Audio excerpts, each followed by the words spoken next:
Have you ever looked at the political landscape and felt like something has fundamentally broken? It's not just you. We're seeing a seismic shift in how leaders gain and hold power, and it's time we talked about what's really going on. Historically, political systems had built-in guardrails. Think of them as a corral designed to keep potentially dangerous leaders in check. There were checks and balances, institutional gatekeepers, and a media landscape that, for the most part, played by a certain set of rules. But today, those barriers are crumbling. One of the biggest reasons is the rise of disintermediated media. Trust in traditional news outlets has plummeted, pushing more and more people towards social media for their information. This allows leaders to speak directly to their base, completely bypassing the old fact-checkers. Suddenly, wild claims and false assertions aren't liabilities. They become powerful selling points. This has given rise to something truly alarming: the big lie as a deliberate strategy. We're not talking about simple mistakes or political spin anymore. This is the weaponization of falsehoods.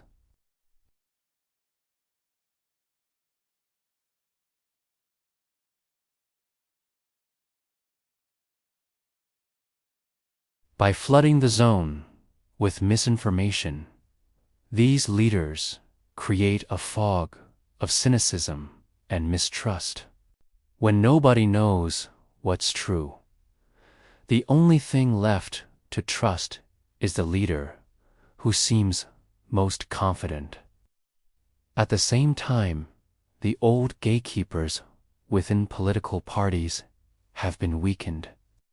Where the system once filtered out extreme or unstable candidates, the modern primary process often does the exact opposite.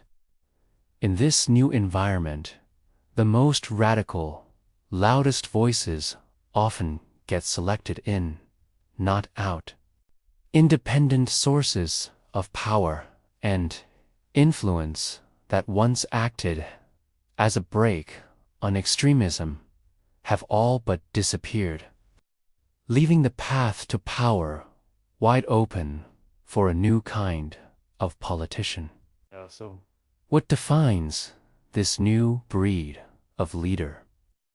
Modern political science points to a disturbing trend: the rise of individuals who exhibit traits associated with antisocial personality disorder, or what some call high-conflict personalities.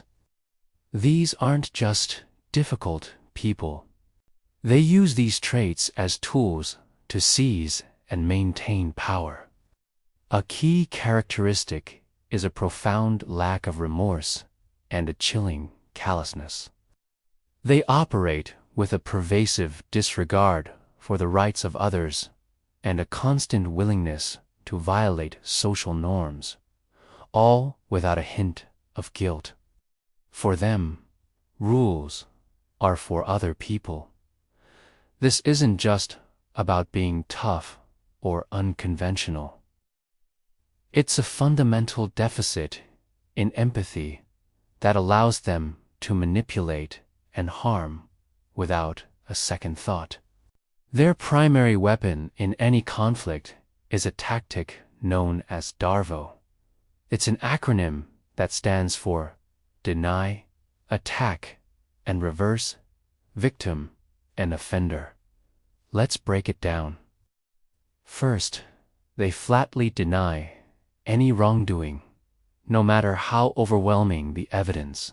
Then, they viciously attack the credibility and motives of anyone who dares to challenge them. Finally, and most insidiously, they flip the script entirely, claiming that they are the real victims. They portray themselves as being unfairly persecuted, turning an accusation against them into a rallying cry for their supporters. It's a powerful and disorienting strategy that completely inverts reality. In this new era of nasty politics, performance trumps policy every time. It's less about governing and more about dominating. The focus shifts from advancing substantive policy goals to simply owning the opposition. This is why we see leaders using dehumanizing language, calling their opponents scum, vermin, or criminals. The point is to strip their rivals of their humanity and encourage their own supporters to see political disagreement not as a difference of opinion, but as a battle between good and evil. The spectacle of conflict becomes the entire point. Another bizarre but effective strategy is the performance of ignorance.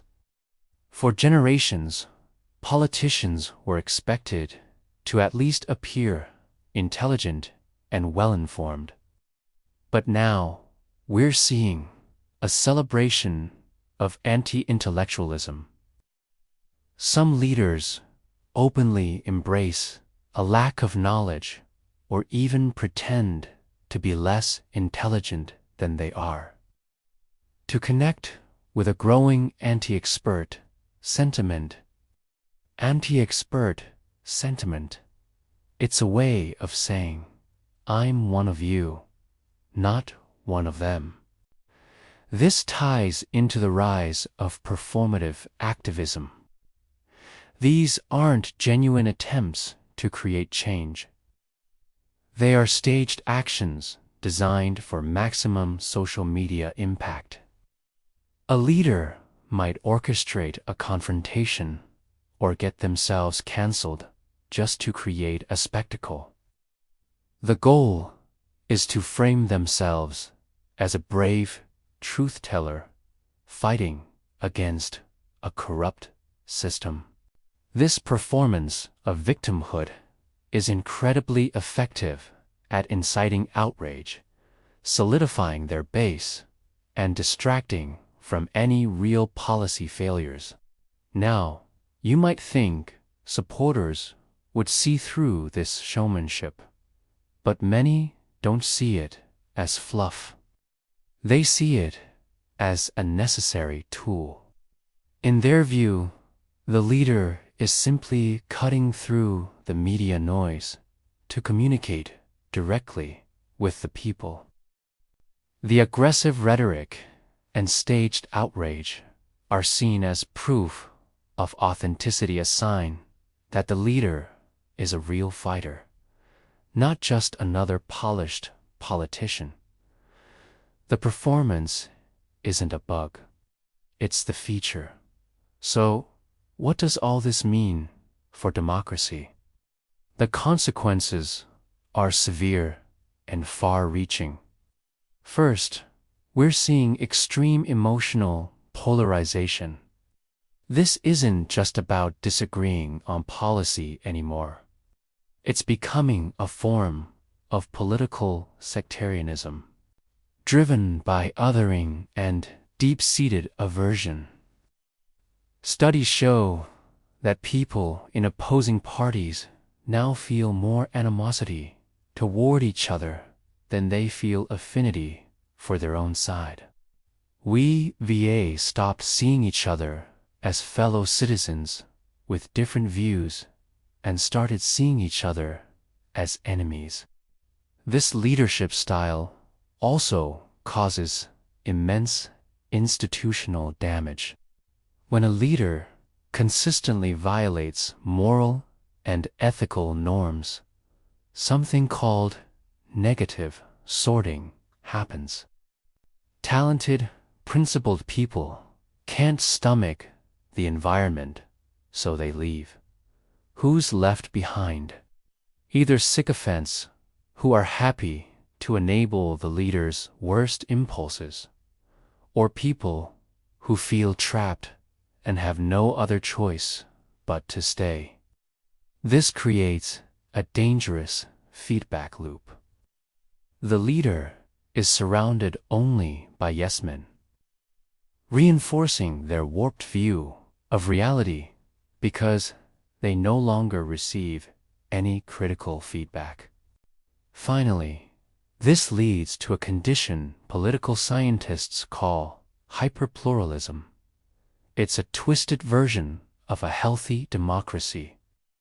Instead of various groups competing and compromising for the common good, you get powerful, entrenched factions that are so strong they actively weaken the government's ability to function. The state becomes paralyzed, unable to address real problems because every issue is just another battle in an endless culture war. When governance becomes impossible, the entire system begins to break down. The rise of these political tactics isn't just a passing phase. It represents a fundamental challenge to the very foundations of democratic governance. Understanding these strategies, from Darvo to performative ignorances, the first step toward recognizing and resisting them. Thank you for watching. If this video gave you something to think about, please subscribe and hit the like button. It really helps us create more content like this. See you next time.